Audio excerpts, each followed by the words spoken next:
కర్తను ధ్యానింపవే ఓ మనసా కర్తను ధ్యానింపవే.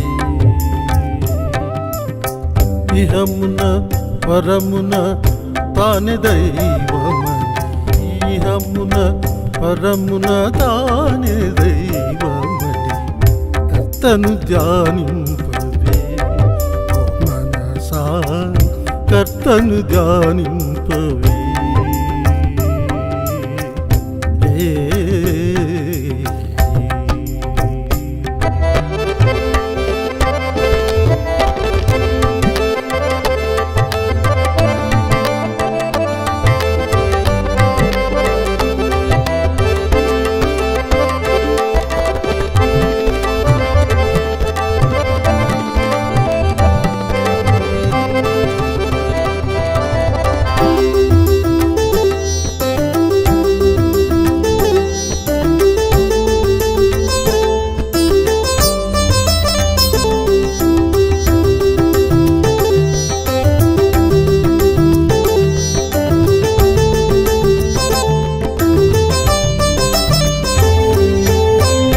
ఎల్ల జగతిని కలుగజేసిన ఏలిక ఎవరో ఎరుగుమమా. ఎల్ల జగతిని కలుగజేసిన ఏలిక ఎవరో ఎరుగుమమా. కూర్మి మీరగా తీరుగా తనదు చేతుల మీదుగా, కూర్మి మీరగా తీరుగా తనదు చేతుల మీదుగా. చేసిన ప్రతిరూప మీ మానవ బొమ్మ కర్తను ధ్యానింపవే ఓ మనసా కర్తను ధ్యానింపవే.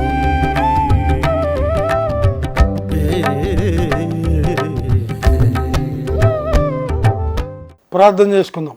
కృపగలిగిన మా పరలోకపు తండ్రి, పరిశుద్ధుడైన దేవ, ఇదిగో 4వ వర్తమానంలోకి నడిపించిన నమ్మకమైన మా తండ్రి, క్రైస్తవ కుటుంబంలో యజమానుని యొక్క ప్రార్థన గురించి మేము ధ్యానించుకుంటుండగా ఈ మాటలు వృధాగా పోకుండా ఫలింపు జీవితం దయచేయండి.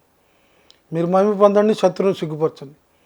వింటున్న బిడ్డలందరినీ ఆశీర్వదించండి. నీకు మహిమ ఘనత ఆరోపిస్తుంది. నీ ప్రియకుమారుడు మా ప్రభు మా రక్షకుడైన యేసుక్రీస్తు వారి శ్రేష్టమైన నామములో స్తుతించి ప్రార్థించి వేడుకొంచున్నాం తండ్రి, ఆమేన్.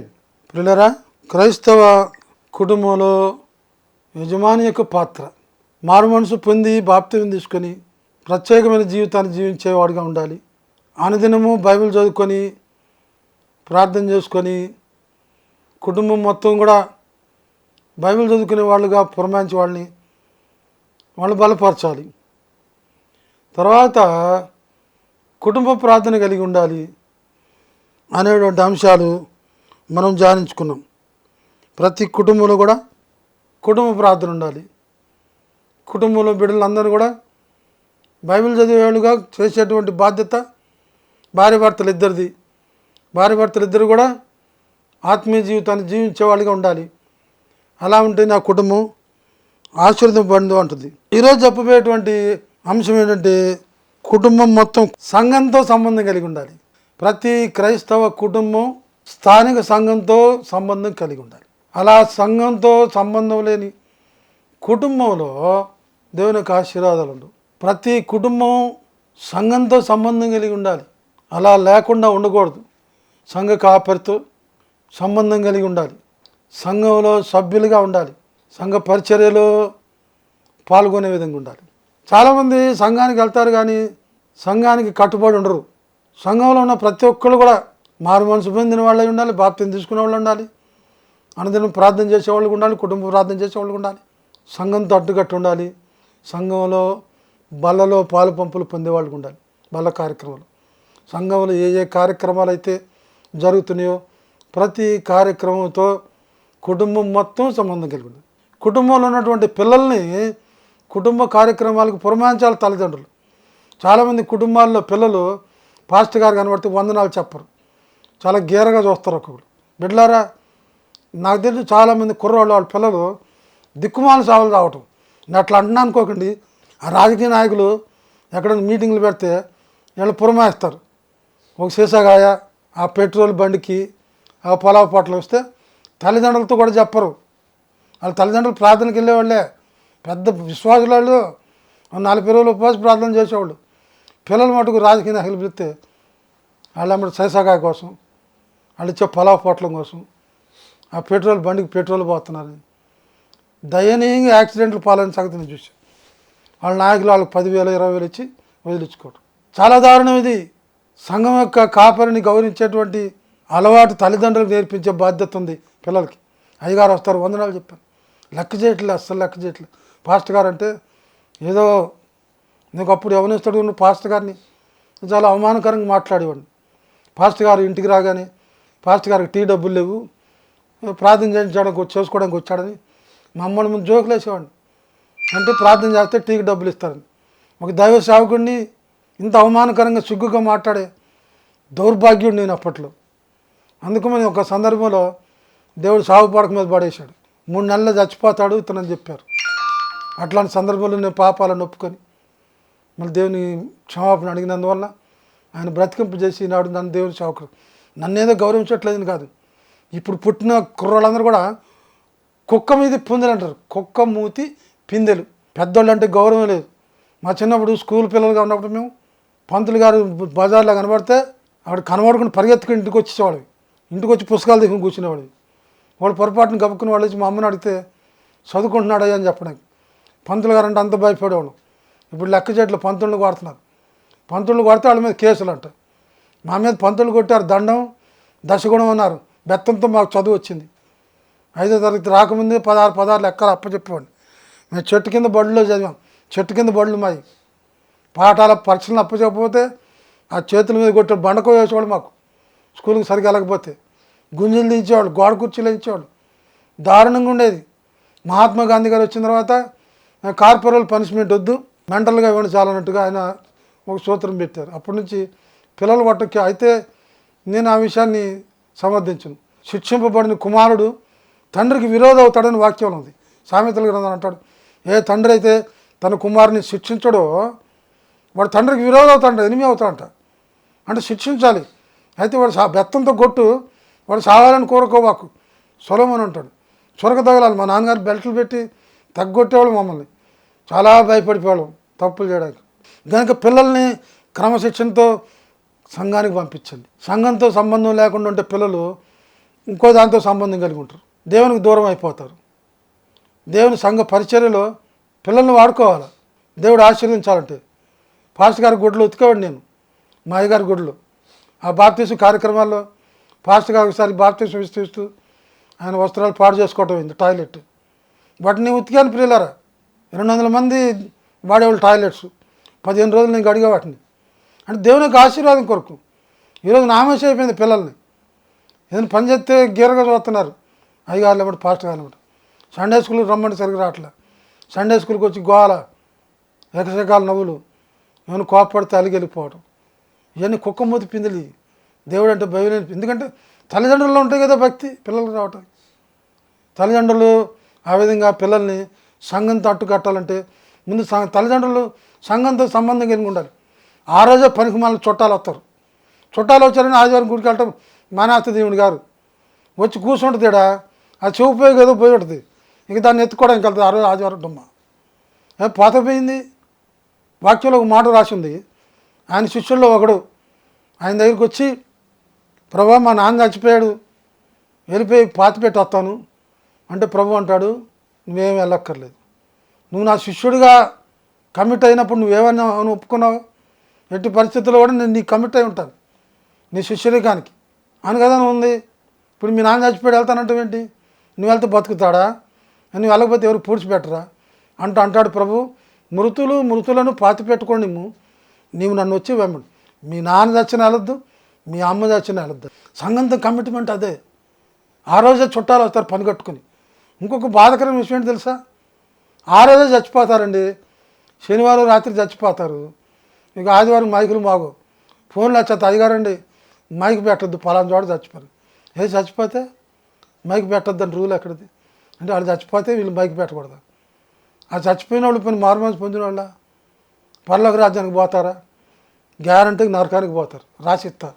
ఆ నరకానికి పోయే వాళ్ళ కోసం ఆరాధన ఆపుకునేది. సంఘ క్రమానికి ఎంత ఆటంకం చూడండి వీళ్ళు. సంఘ కాపరి ఎంత బాధపడాలి. సంఘ కాపరి సంఘం బిడ్డల పట్ల ఎంతో భారం బాధ్యత కలిగిన వ్యక్తి.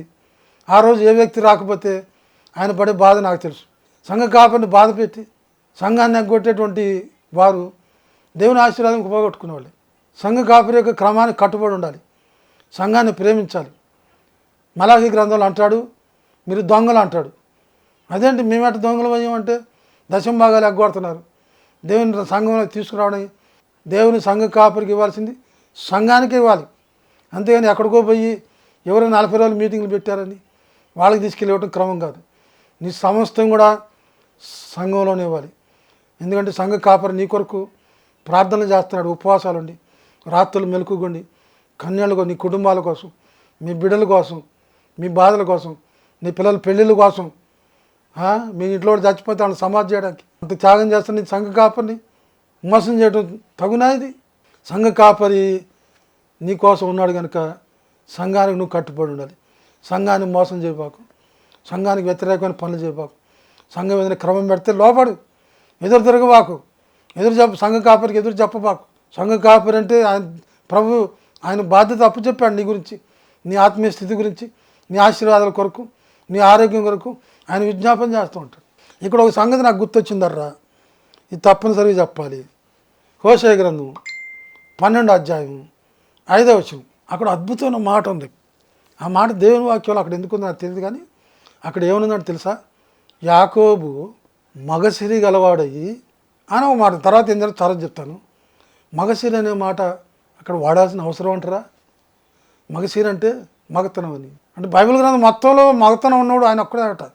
యాకోబుకి మగతనం అంట, మగతనం. ఇంగ్లీష్ బైబిల్లో మగతనం అనే మాటకి కరెక్ట్ వర్డింగ్ లేదు, కానీ మరి ఆయన ఎందుకు తెలుగులో వాడారు ట్రాన్స్లేటర్ గారు? మగసిరి అంట. మగసిరి అంటే ఎవరంటే ప్రార్థన చేసేవాడు మగవాళ్ళు ఉంటారు చూడు. ఏ ఇంటి యజమాని ప్రార్థనా పరుడై ఉంటాడో ఆడు మగవాడని. ఈ మాట నేను ఎందుకంటే అంటే చాలామంది పురుషులకు ఉండేటువంటి అపోహ ఆలోచన అంటే ప్రార్థన చేయడం ఆడవాళ్ళ పని అనుకుంటారు. సంఘాల్లో చూడండి ఎక్కువ మంది ఆడవాళ్ళు ఉంటారు. పాస్టర్ గారికి కానుకలు ఇచ్చేవాళ్ళు వాళ్ళే.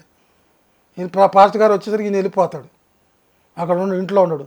ఇంటి ఆవిడ ఆ భోజనాలు అంటే వీళ్ళ ఉద్దేశం ఏంటి? గుడికి వెళ్ళటం ఆడవాళ్ళ పని అని, ప్రార్థన చేయటం ఆడవాళ్ళ పని అని.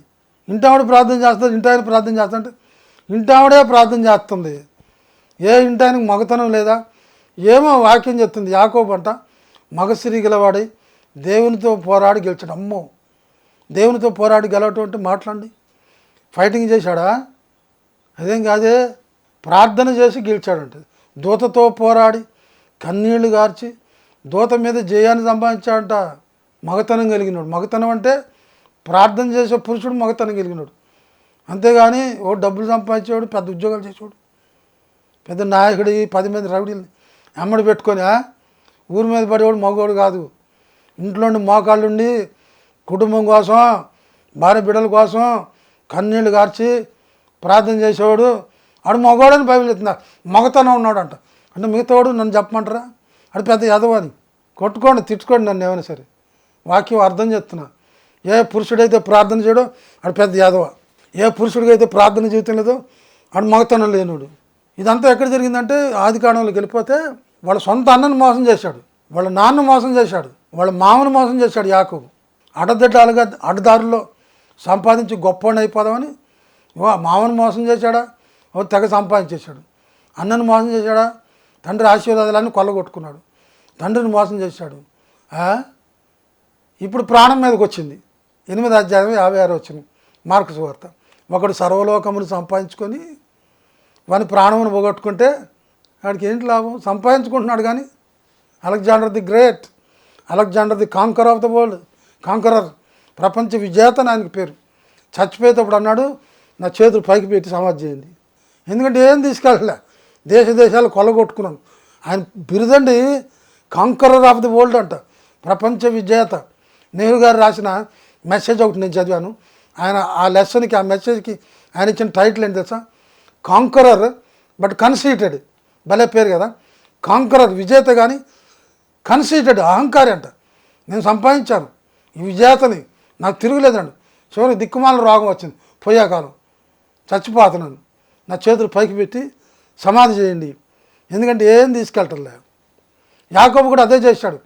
ప్రాణం మీదకి వచ్చింది, వాళ్ళ అన్నగారు వస్తున్నాడు, చంపేస్తాడేమో, భయం అయిపోయింది, అందరిని పంపించేశాడు, ఒక్కడే మిగిలిపోయాడు. దేవుని ఇంక చూడటం మొదలుపెట్టాడు. కాపాడయ్యా ఇప్పుడు దేవుడు గుర్తొచ్చాడు. తెల్లవార్లు దేవునితో పోరాడాడంట. దేవుడికి అర్థమైపోయింది, యాకోబు నన్ను విడిచిపెట్టట్లేదు, నన్ను పోనీ అంటే యాకోబు అంటాడు, నన్ను ఆశీర్వదిస్తే కానీ విడిచిపెట్టను. అర్థమైపోయింది, దేవుని ఆశీర్వాదం లేకపోతే ఈ బ్రతుకు వేస్ట్, నేను సంపాదించుకున్నంత వేస్ట్, ఈ ఆస్తులు, ఈ భార్యలు, ఈ పిల్లలు, ఈ దాసదాస్యులు, ఇవన్నీ నాకు ఆదుకునే కదా. వాక్యంలో ఉందంటే ఏమన్నదంటే, ఆపద్దని మందు ఆస్తి అక్కరకు రాదంట, సామెతలు అంటాడు. ప్రాణం మీదకి వచ్చినప్పుడు ఆస్తి అక్కరకు రాదు. నేను ఇప్పుడు ఏం చేయాలి? అయ్యా ఆశీర్వదించు, దేవ నన్ను ఆశీర్వదించు అని, నన్ను కాపాడని. దేవుడు నన్ను వదిలిపెట్టవా, నువ్వు ఆశీర్వదిస్తే తెల్లారిపోతుంది యాకోబు, నేను వెళ్ళిపోవాలి, నేను వదలను. అతడు పెనుగులాటలో వదలకుండటం చూసి ఆ తుంటి మీద కొట్టేసరికి ఆ తుంటి తొలగిందంట యాకోబుకి. ఇంతకుముందు నడక, ఇప్పుడు నడక మారిపోయింది. ఇంతకుముందు నడక ప్రత్యేకమైన నడక వచ్చేసింది, మారు మనసు వచ్చేసింది. నీ పేరేంటి అని అడిగాడు దేవుడు. నా పేరు యాకోబు. అవును, ఒప్పేసుకున్నాడు, నేను యాకోబునయ్యా. అన్నని మోసం చేశా, తండ్రిని మోసం చేశా, మామని మోసం చేశా, నా మోస జీవితం నాకు ఆశీర్వాదం కాలే, ఒప్పేసుకుంటున్నాయ్యా.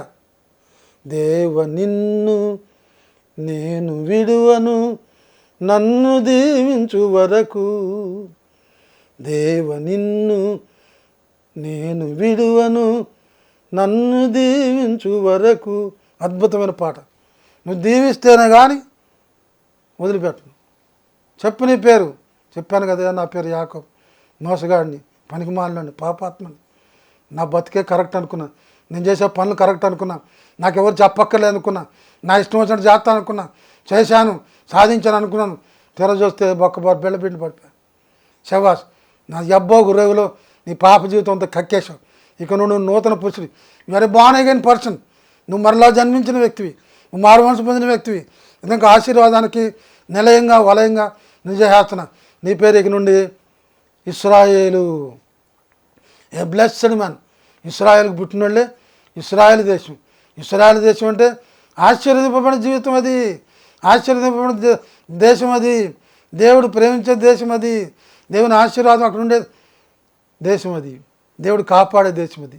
దేవుని బిడ్డ, దేవుడు నేను కాపాడాలంటే యాకోబులాగా మగతనం ఉందా, మగసిరి ఉందా, సిరి సంపద, మగతనం సంపదలాగా ఉందంట ఆయనకి. ఇంతకుముందు వాక్యాలని చెప్పాను నేను. 128వ దావీదు కీర్తన ఆయన అంటాడు, యెహోవా యందు భయభక్తులు కలిగి ఆయన త్రోవలు యందు నడుచుకునే వారు అందరూ కూడా ధన్యులు. నిశ్చయముగా నీవు నీ చేతుల కష్టార్జితం అనుభవిస్తావు. నీ లోగిట నీ భార్య ఫలించు ద్రాక్ష వలె ఉంటుంది. 128 దావీదు కీర్తన చదవండి కుటుంబ యజమాని గారు.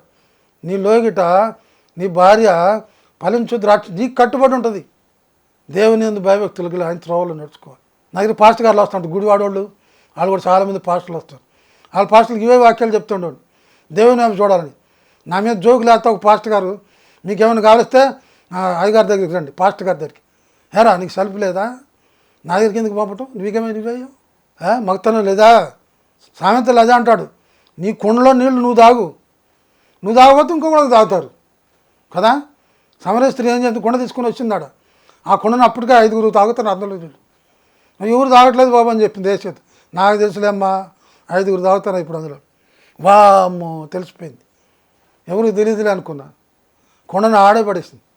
ఏ కొండనైతే లోకులు అనిపిస్తున్నారు, ఆ కొండను విడిచిపెట్టి ఊళ్ళో వెళ్ళిపోయింది. అయ్యా నా బతుకంతా చెప్పేశాడు, ఈ కొండని ఎంతమంది వాడుకుంటే ఎంత మంచిదని ఆశపడ్డా. ఇది ఎవరికి పనికిరాని కొండ, ఒక యేసయ్య మాత్రమే వాడుకోవాలి ఈ కొండని అని చెప్పి తన పాప జీవితాన్ని ఒప్పుకొని తన జీవితాన్ని మార్చుకో. ఇంకో మాట అంటాడు సామెతల్లో, నీ బావిలో నీళ్ళు నువ్వు తాగు, నువ్వు తాగలేదనుకో ఓట్లు ఎక్కువయ్యి వీధిలోకి బారుతాయి. వీధిలో బారితే ఏం చేస్తారు, వీధిలో వాళ్ళు తాగుతారట. జాగ్రత్త కుటుంబ యజమాని, నీ భక్తి జీవితం నీ కుటుంబాన్ని కాపాడగలగాలి. నీ ప్రార్థన జీవితం నీ కుటుంబాన్ని నీ వశంలో ఉంచుకోగలగాలి. అది ఎప్పుడు జరుగుతుందంటే నువ్వు ప్రార్థనా పరుడు అయినప్పుడు మాత్రమే. నువ్వు మారుమనసు పొందకుండా, బైబిల్ చదవకుండా, కుటుంబ ప్రార్థన లేకుండా, నీ కుటుంబాన్ని సంఘంతో అంటుకట్టకుండా, లోకరీతిగా లోకంలో నాకు పనులున్నాయి, నా తెలివితేటలతో, నా శక్తియుక్తులతో, నా విద్యతో, నా కెపాసిటీతో నేను సంపాదించుకోవాలంటే ఇక్కడ జరిగిపోతుంది. నేను తప్పు మాటలు మాట్లాడలే, వాస్తవం మాట్లాడుతున్నా. నీ కుటుంబం ఆశ్రదింపడం ఉండాలి. యెహోషువ కమిట్మెంట్ అదే. నేను నా ఇంటి వారు యెహోవాని సేవిస్తూ ఉంటాడు. అంతదాకా ఆయన ఇన్కమ్ ట్యాక్స్ ఆఫీసర్, ఆయన జక్కయ్య డబ్బు మీద ఆశపడ్డాడు. తర్వాత యేసయ్యకి తన జీవితాన్ని సమర్పించుకున్నాడు. లోకాసు వార్త 19:10 ఆయన అంటాడు, నేను ఎవరెవరి దగ్గర అన్యాయంగా తీసుకున్నాను అవన్నీ ఒకరి దగ్గర ₹1 తీసుకుంటే ₹4 ఇచ్చేస్తా. అంటే ఎవరిని నష్టపరిచాను వాళ్ళ నష్టాన్ని అంతటి నేను సరిచేస్తాను. ఎందుకంటే I'm a born again Christian. నా ఇంటికి యేసయ్య వచ్చాడు. యేసయ్య కూడా అదే స్టేట్మెంట్ ఇచ్చాడు, నేడు ఈ ఇంటికి రక్షణ వచ్చింది. ఎందుకంటే ఆ ఇంట్లోకి యేసయ్య వచ్చాడు. జక్కయ్య ఇంట్లోకి అంతకుముందు యేసయ్య రాలేదు. ఆయన ఆయన ఇన్కమ్ ట్యాక్స్ ఆఫీసర్. జనాలు పాపాత్ముడు అని పేరు పెట్టారు. నేను పాపాత్ముడి ఇంటికి వెళ్తున్నాడు ఏంటి? అవును, పాపాత్ముడి ఇంటికి యేసయ్య వెళ్తే ఆ ఇంట్లో ఉన్న పాపం అంతా బయటకు పోద్ది. యజమాని, నీ ఇంట్లో యేసయ్య ఉంటే నీ ఇంట్లో పాపం ఉండడానికి వీల్లేదు. నీ ఇంట్లో యేసయ్య ఉంటే సినిమా పాటలు ఉండడానికి వీల్లేదు. నీ ఇంట్లో యేసయ్య ఉంటే నీ పిల్లలు సినిమాలకు వెళ్ళాల్సిన పని లేదు. నీ ఇంట్లో యేసయ్య ఉంటే దెయ్యాలు ఉండవు. ఏ ఇంట్లో యేసయ్య ఉండడో అక్కడ దెయ్యాలు ఉంటాయి. యేసయ్య ఏ ఇంట్లో ఉండడో ఆ ఇంట్లో బూతులు ఉంటాయి. యేసయ్య ఏ ఇంట్లో ఉండడో ఆ ఇంట్లో ప్రార్థన ఉండదు. గమనించుకో, ఈ మాటలు ఒప్పుకొని తీరాలి. ఆశీర్వాదాలు కావాలా, శాపాలు కావాలా? నీళ్ళు ఆశీర్వదింపబడాలంటే దేవుడు ఆ విధంగా నీ ఇంటిని ఆశీర్వదించాలని 4 వర్తమానాల్లో విషయాలన్నీ పంచుకున్నాను. మీ ప్రార్థనలు జ్ఞాపకం చేసుకోండి. నా ఆరోగ్యం కొరకు మళ్ళీ కలుసుకుందాం. అందాక సెలవు తీసుకుందాం, ప్రార్థన చేసుకుందాం. కృపామయుడా, నీ పాదములు స్తోత్రాలు.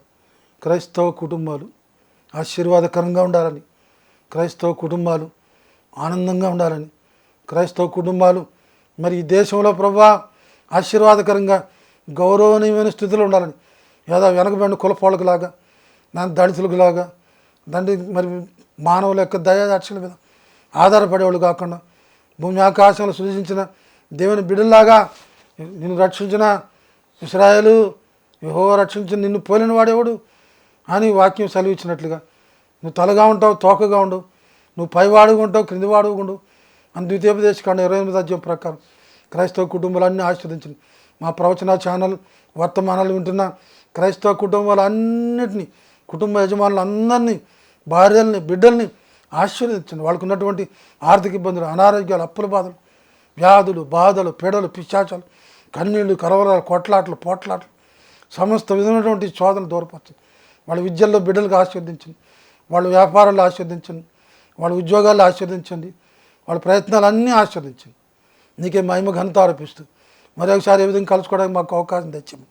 నీ ప్రియకుమారుడు మహాప్రభు మా రక్షకుడైన యేసుక్రీస్తు వారి శ్రేష్టమైన నామములో స్తుతించి ప్రార్థించి వేడుకొంచున్నాము తండ్రి. ఆమేన్, ఆమేన్, హల్లెలూయా.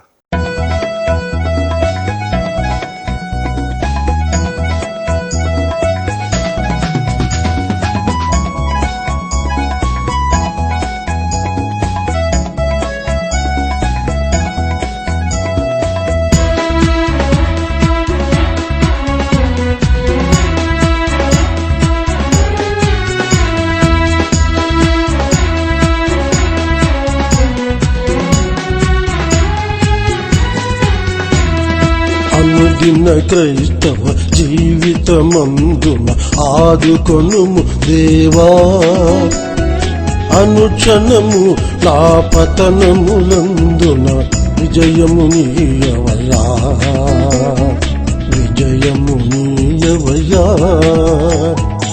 అనుదిన క్రైస్తవ జీవితమందున ఆదుకొనుము దేవా, అనుక్షణము నా పతనమునందున విజయము నీయవయ్యా, విజయము నీయవయ్యా. శోధన వేదన నందున, శోధన వేదన నందున, అనుక్షణము నా పతనములందున విజయము నీయవయ్యా, నీయవయ్యా.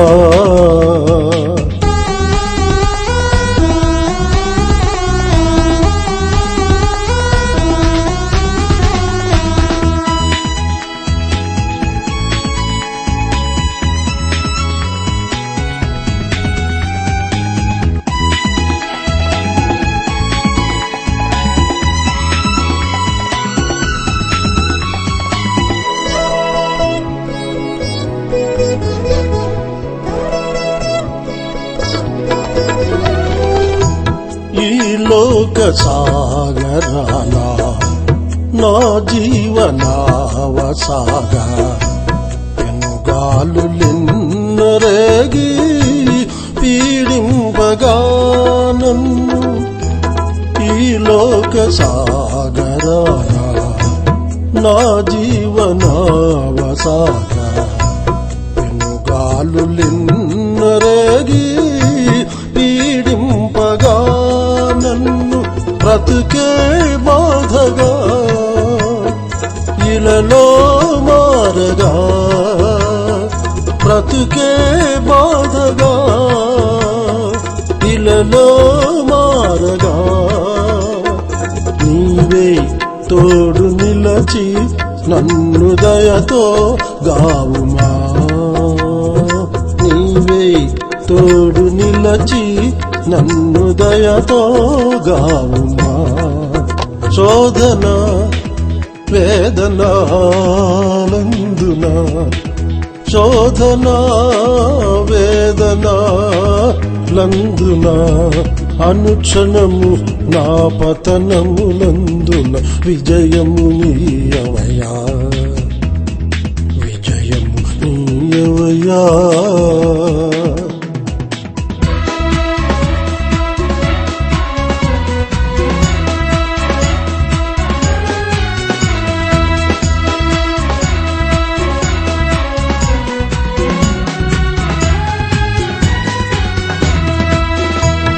ఈ పాపలోకమందు అపవాది స్నేహమందు క్షణకాల భోగమందు మరచెను నీదు చెలిమి. ఈ పాపలోకమందు అపవాది స్నేహమందు క్షణకాల భోగమందు మరచెను నీదు చెలిమి. దరినే కానక గురినే చేరక, దరినే కానక గురినే చేరక, మరలా శరణు కోరి నీదు పదములే చేరితి. మరలా శరణు కోరి నీదు పదములే చేరితి. శోధన వేదనాలందున, శోధన వేదనాలందున, అనుక్షణము నా పతనములందున విజయము నీయవయ్యా, విజయము నీయవయ్యా.